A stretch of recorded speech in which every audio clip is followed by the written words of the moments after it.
crisis situation. So we thought, man, with all of the sort of information deserts that we're identifying around the city, where people don't have a cell phone, don't have Wi-Fi, don't have a computer at home, wouldn't it be great if, for instance, you were experiencing a domestic violence situation, to be able to go and there's like a pull tab, something you can get really quickly with information on where you can get help.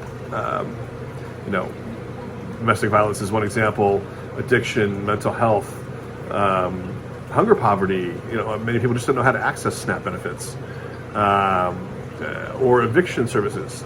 In this day and age, with the pandemic, evictions are a huge problem facing large numbers of people who also might not just have access to information on how to fight for their rights. So the range of these number of different crisis situations that we seem to be experiencing, and which seem to be hitting people in these communities much harder, seems a solvable problem. The question becomes what does that look like? What does an assembly zones, which we call them assembly zones, we also call them public health stations, because I think we are trying to address public health needs through this program. So what does that look like when we start making architectural drawings? And that's sort of where we're at right now. Our core team has Bob Faust, Michelle Kranicki, Matt Rappaport, Andrew Shackman, David Sundry, and myself have all been sitting down and trying to come up with ideas for what this looks like, what this actual physical space looks like.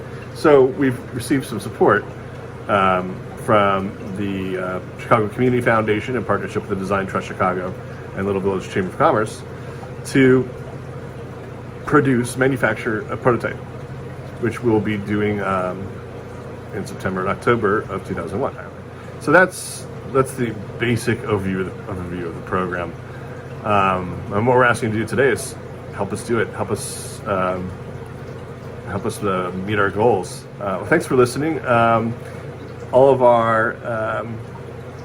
our donation tiers come with some degree of rewards that we'll be updating over time as we continue on with the project.